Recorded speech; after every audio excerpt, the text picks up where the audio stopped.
very good evening to you. Many thanks for joining us tonight on the broadcast. You're just in time for KUTV Weekend Live. Let's take a look at stories making headlines.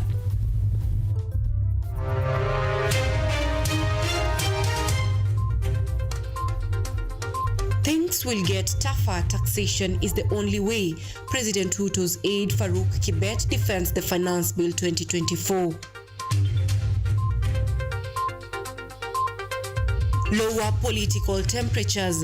Deputy President Rigathi Gachagua urges aspirants to give elected leaders ample working time when serving Kenyans.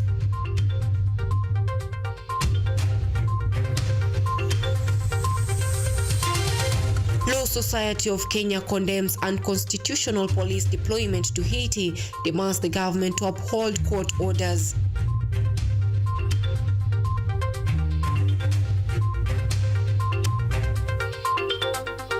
And Manchester City crowned EPL champions 2023-2024 season.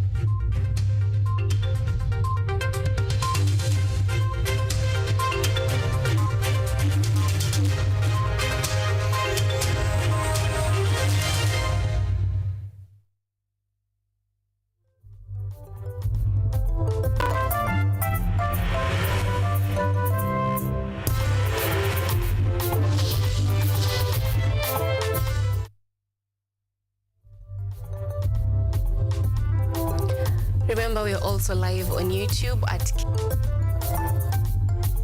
that's your feedback on X at KUTV_Kenya at Anyango Sylvia KE. Our sign language interpreter tonight is Mutava Mungeli and Anyango Sylvia. We begin. A day after the opposition leader slammed the Finance Bill 2024, President Ruto's aide Farouk Kibet has come out loud in defense of the bill. Farouk, in his statement, told of leaders who he claims are spreading false information on the tax bill 2024-2025 proposals. He further assured that the bill's proposals are the only strategies to be used by the government in restoring the country's economy. President William Ruto's aide Farouk Kibet has called on leaders to stop spreading false information on the tax bill 2024-2025 proposals. Speaking at Chepsaita Tarbo constituency during a Thanksgiving service, Farouk said that the previous administration had taken loans without proper plans and that repayment method was affecting the economy. Sasa hivi vile ilivyo mambo ni ngumu. Na lazima tuseme maneno wasiwasi. Mambo itakuwa ngumu. Lakini pia na sisi tuelewe kwamba tulipata serikali kuwa na madeni. Na hiyo deni lazima ilipwe. Na haitalipwa tu kwa njia hivi, lazima iwe na mpango. Kuna wale watu wanaendeza propaganda ya mambo ya mkate. Lakini ukweli wa mambo ni kwamba hata utaona pesa taxes ikiwekwa kwa pombe. Utashangaa labda kuna Mkristo anapiga kelele kwa nini taxes inawekwa kwa pombe. The Treasury unveiled the Finance Bill 2024, proposing extensive tax reforms to boost revenue collection. Among the significant changes are a tax on digital marketplaces, new withholding taxes on items supplied to public agencies, and a 2.5 motor vehicle tax. The digital economy, financial services, tourism, telecommunication, and estate planning are just a few of the industries that the reforms will impact. So, itakuwa ni vizuri pia tumsaidie rais kwa maombi ili aweze kutafuta hizi pesa kwa njia ya haraka. Moja ya kati ya hizi vitu yote tunaongea juu yake ni kwamba Mungu atujalie mazao yetu ya mahindi iwe mema, ndio tuweze kupata biashara ya kuuza mahindi, ndio tuweze kuchumuka kwa kujenga nchi kwa kutoa ushuru bila kuumiza Wakenya wengine. The opposition leaders, on the other hand, had earlier on called on members of parliament to oppose the bill in their debate once they resume session. The leaders maintain that the budget is a burden to taxpayers. All these taxes that Ruto is trying to increase, me as a Lagos member of parliament, I'm going to oppose them. I know many members of parliament are compromised. This comes amidst the public participation exercise that is ongoing in the country, aimed at incorporating the perspectives of the citizens into the national budget and highlighting areas requiring urgent financial attention to foster regional development and enhance living standards. Anyango, Sylvia, KUTV. And Kenya is targeting to benefit millions of shillings worth of investment from President William Ruto's state visit to the United States this week. The visit, which marks the first state visit by a Kenyan and the first by an African state, and it is intended to focus on trade negotiations and exhibitions. James Baraka has the details. Kenyan exports to the US has experienced a 35% growth over the past decade, with the government seeking to further increase this during the upcoming visit by President William Ruto. There has been an increase in investments by US tech companies in Kenya, and we'll see more, of course, as we head to the state visit, or as the president heads to the state visit. This include the companies, that is Microsoft, Google, Cisco, IBM, Kiosk, and Sun Culture, among others.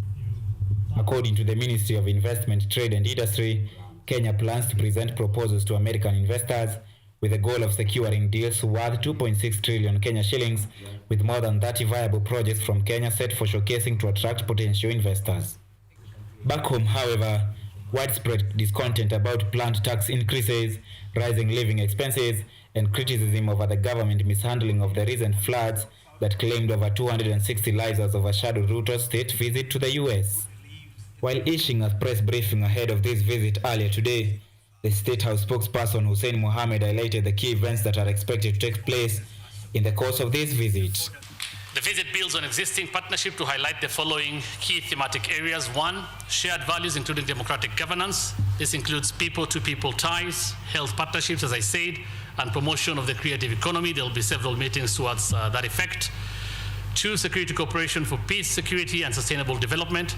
3, trade and investment for shared prosperity, and there will be announcements to that effect as well. And digital technology cooperation, which of course delivers innovation, progress, and inclusion. Additionally, the Principal Secretary in the Ministry of Foreign and Diaspora Affairs, Abraham Koril, highlighted that diaspora's contribution to Kenya's economy will form part of the engagement. The focus will be heavy in the area of diaspora. We are very committed as government to expand diaspora remittance and diaspora's contribution to our economy. Enhancing diaspora's voice is critical to our engagement going forward, and the President will also spend time with our diaspora. The state visit is set to end on Friday, 24th May, with strategic engagement focusing on trade, investment, and digital cooperation, where President Ruto will make the case for Kenya as a prime destination for US investments. James Baraka, KUTV. Gachagua has asked leaders to stop political sideshows, tone down political temperatures, and focus on serving the public. The deputy president also called on those focused on 2027 campaigns to give elected leaders room to serve their term and work without interference and distraction. Following a week of silence across the nation, Deputy President Rigathi Gachagua has made his first public appearance since his remarkable absence from a number of state engagements. His whereabouts had come under scrutiny, particularly after he had skipped 11 state activities in the previous week. Hii mambo maneno mingi imeongewa hapa ya siasa. I'll say nothing. The reason being, Rigathi Gachagua, Deputy President, is a man of few words.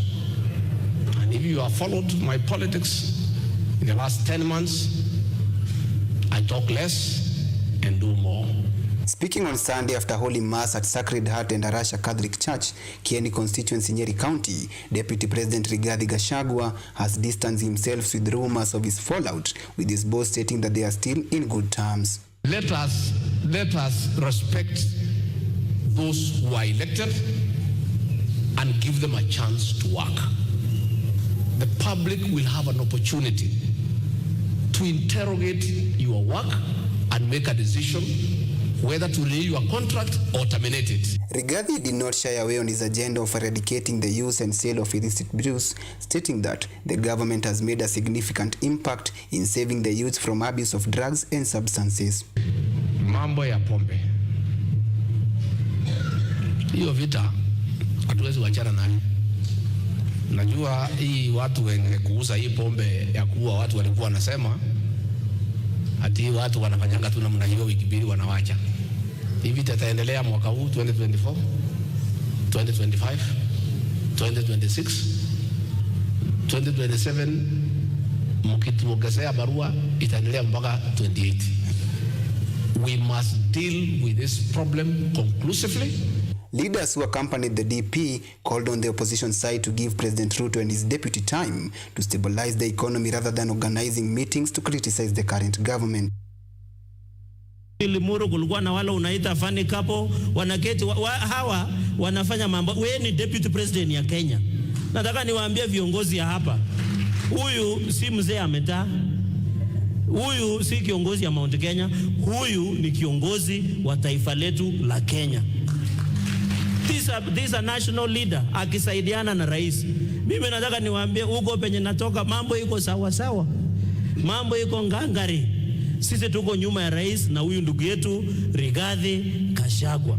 Rigathi's visit to Mount Kenya comes after the opposition side, led by NARC Kenya leader Martha Karua, came out to criticize Ruto's government, particularly on the finance bill being proposed for the financial year starting June. Edward Nyamo, KUTV. And political leaders from Ukambani region have been asked to avoid divisive politics in order to strengthen community solidarity and secure a space in the national administration level for development initiatives. Speaking today after confirmation mass, Machakos Catholic Diocese Bishop Norman Kingo Wambua encouraged UDA leaders and Wiper leaders to stop disunity, urging them to work as a team towards ensuring implementation of development projects that help the community. Machakos County Deputy Governor Francis Mwangangi, on the other hand, called on the government to increase county capitation and funding to facilitate actualization of development projects that are of use to the citizens. Na wakati wa siasa umeisha, huu ni wakati wa kuhudumia wananchi. Ni maombi yetu na kuwaomba na hata nyinyi watu wa kawaida kuambia wanasiasa waende watuhudumie. Nilisikia nikizungumza juu ya ajira kwa vijana wetu, waanze kuangalia ni vipi tutafanya ili uchumi wetu uinuke, watoto wetu wajukuu waweze kupata kazi na nchi yetu iendelee. Maeneo yetu hasa hapa Ukambani, umoja wetu ndio nguvu yetu. Wanasiasa kutusiana kwa umma, kuongea vibaya, hiyo haifai. Lakini nasema ya kwamba hii ikiwa ndio mwanzo wa taifa letu la Kenya, the first founding capital of this country, I think uongozi ule ulioko hapa unahitaji uendelee na ile speed ambaye mheshimiwa hapa alikuwa ameenda nayo. 4 suspected donkey thieves have been arrested while 4 others escape at Kaminji village, Mwea, Kirinyaga County. The suspected thieves were caught slaughtering donkeys while naked, with angry villagers burning their vehicles to the ground.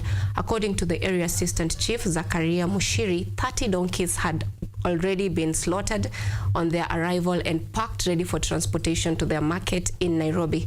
Listen in. Is it business or witchcraft? Kaminji villagers could not bear the fact of 7 men slaughtering donkeys at odd hours while naked. The villagers have suspected the men of stealing lost livestock in the area and slaughtering them. Watu wamekasirika sana, wamechoma hii gari na sasa tunashindwa hii nyama ilikuwa inapeleka. This incident shocked and angered the residents who were forced to set on fire one of the cars that the suspects were using to load the donkey meat ready for transportation. According to Kirara Sub-Location Assistant Chief Zakaria Mushiri, the villagers managed to arrest 3 suspects as another 4 suspects managed to escape. He also added that 30 donkeys had already been slaughtered and some meat loaded on the suspects' 2 vehicles. Punda 30 tayari wamechinjwa na tumekamata magari 2, moja ni Probox na hiyo ingine ni Mitsubishi aina ya Pajero. Zote zilikuwa zimebeba nyama ambazo kwa saa hii polisi pia wamekuja na tunangoja sasa waendelee na utafiti yao, tukisaka hao wengine ambao wamepotea watu 4. Tuko na wasuki watatu na gari aina ya Probox tayari imechomwa.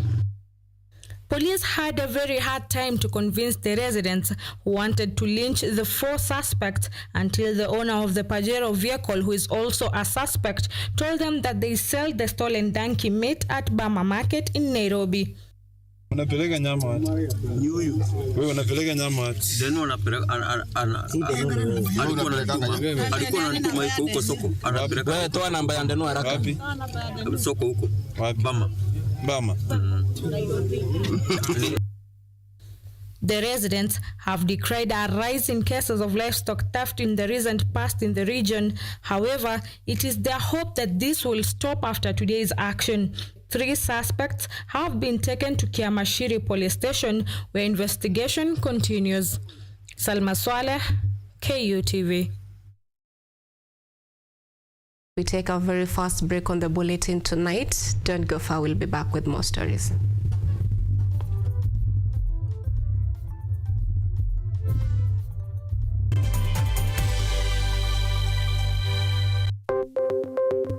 Maelfu na maelfu ya wahamiaji wakiwa na watoto kutoka nchi za Amerika ya Kati wanaendelea kuwasili kwenye mpaka kati ya Marekani na Mexico. The folks are going.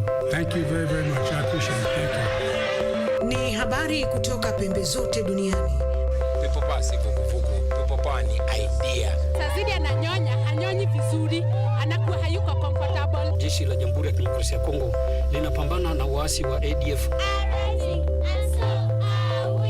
Kwa sasa wanatoa wito kwa mashirika, makampuni na vile vituo vya uchukuzi. Mambo mengi yatakwenda kama yalivyopangwa. Hapa ni kuna mmoja wa viongozi wa chama cha wavuvi katika eneo hili. Zaidi tunajaribu kuwapa chanjo ili ina boost ama inanyanyua kinga ya mwili, ndio inaenda kupelekea kupambana na virusi. Ni duniani leo, Jumatatu mpaka Ijumaa, moja kwa moja kutoka VOA Swahili, Washington DC.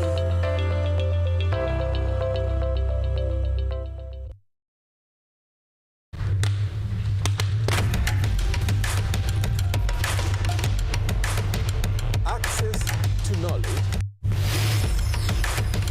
solution to unanswered questions.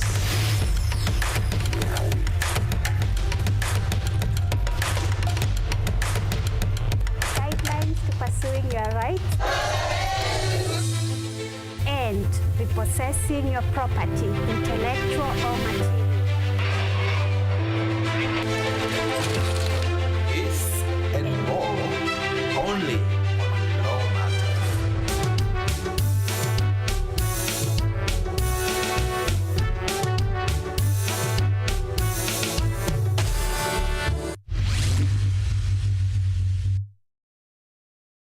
This and that you study. If you're not in class, you're in the field. Najua students mnapenda kulala. What I do when I get broke. If the money is not enough, we find some of us when tunaingia in betting. Kuna challenges mingi. Now we're here 4 years later, about to graduate. What do I say?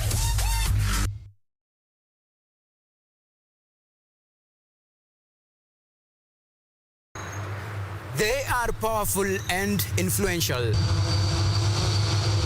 They make decisions in politics, education, finance, agriculture, health, sports, and all aspects of human life. But the impact of their decisions falls on you, the common citizen. KUTV Primetime News Thursday.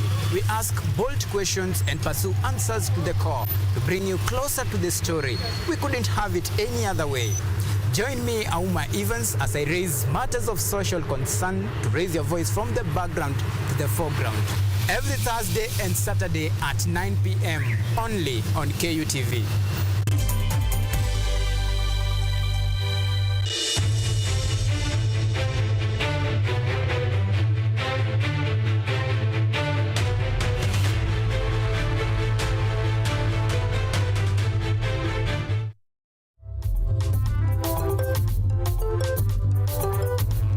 Welcome back. Thank you for keeping it KUTV. Keep engaging with us on our social media platforms on X at KUTV_Kenya. Now, Murang'a residents now want the agricultural sector to be given top priority in the 2024-2025 financial year. The residents who aired their views at Kariani Secondary School in Mathioa during a public participation forum led by members of the Parliamentary Committee on Budget say that they would like more funds to be channeled towards developing food production industries and securing food security, which serves as their main source of income. Mary Thuku, who is one of the residents, said she would want the government to prioritize tea and coffee among other agricultural products. Ya kahawa na majani, pesa ijatoka ya kahawa. Tunataka asukume hiyo pesa ndio ili tupate pesa ya kahawa. They have requested the budget committee to put money in agriculture. They have asked them to put money in avocado, in macadamia. They have asked them to put money in milk, in coffee and tea. Because the majority of the residents of my constituency, 60% are tea farmers, 40% are coffee farmers, and 95% they are dairy farmers.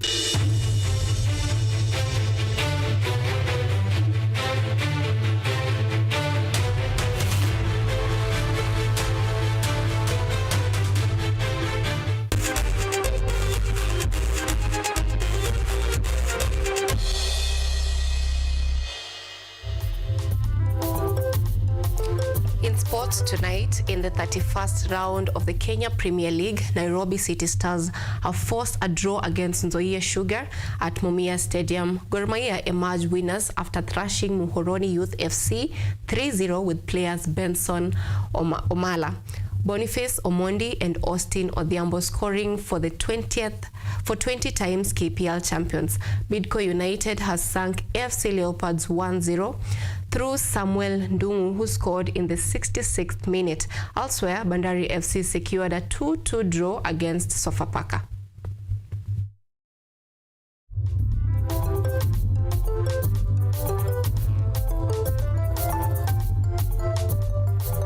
And English Premier League showdown saw Manchester City being crowned the winners of 2023-2024 season after beating West Ham United 3-1, finishing top of the table with 91 points, 3 points ahead of Arsenal. Arsenal FC had a disappointing finish after finishing second in the league with a 2-1 win against Everton. Liverpool finished third with 82 points after winning against Wolves United. Aston Villa were thrashed by Crystal Palace 5-0, moving them to 10th in the league. Tottenham Hotspur sinked Sheffield United 3-0, finishing in the 5th position with 66 points. Chelsea finished 6th after beating Bournemouth 2-1. Newcastle United tied points with the Manchester United finishing 7th and 8th respectively.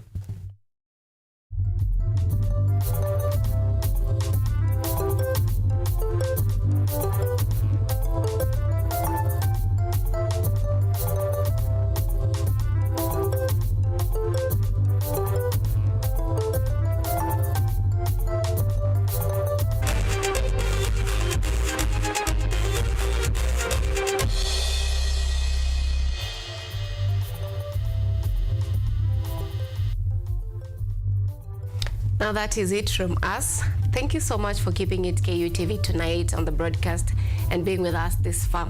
Our sign language interpreter tonight has been Mutava Mungeli and Anyango Sylvia. Have a good night.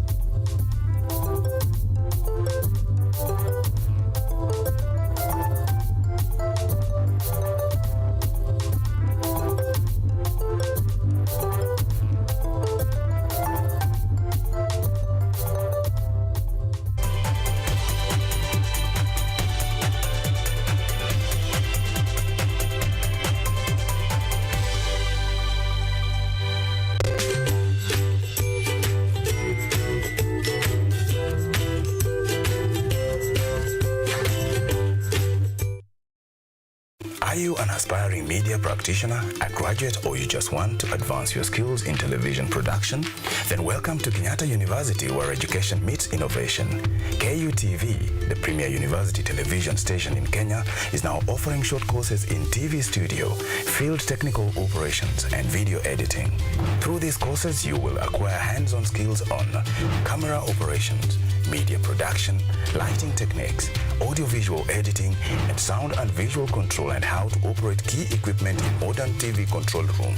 Enroll today at KUTV and discover your full potential in cutting-edge TV broadcasting. Graduates of these courses will receive professional certificates.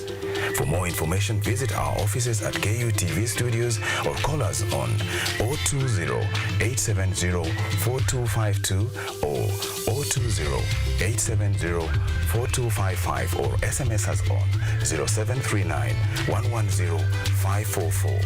KUTV, a new experience.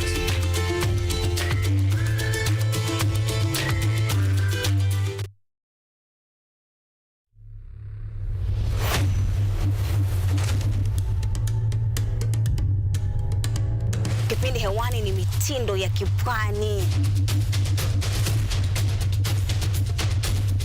Kama ilivyo kipindi hiki kinahusu nyimbo za tarab, chakacha, midwara, midundiko, bila kusahau mapishi. Ambao ndio uti wa mgongo wa pwani ya Afrika Mashariki. Jamani swahibu zangu mliopo maskani, hatuonani wenzangu, najua mwanitamani. Hapa KUTV, nahodha mwendesha chombo cha baharini, yani ua linalonukia na kuvutia waridi tamu.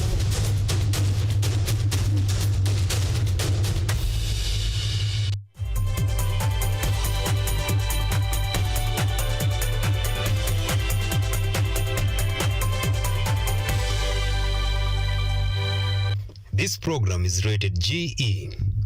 Content carried in here is suitable for general family viewing.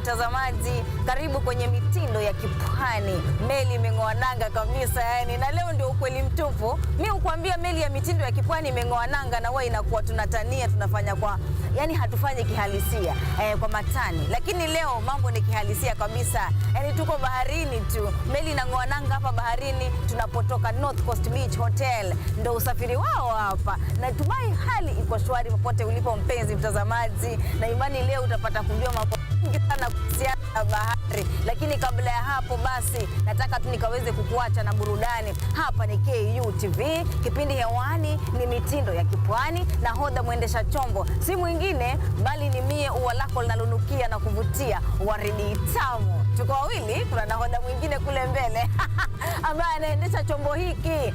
Mambo yatakuwa ni babu kubwa kabisa, hata tukaweze kupata burudani. Kisha tutakaporejea ndo nitakuwa na kunogesha zaidi.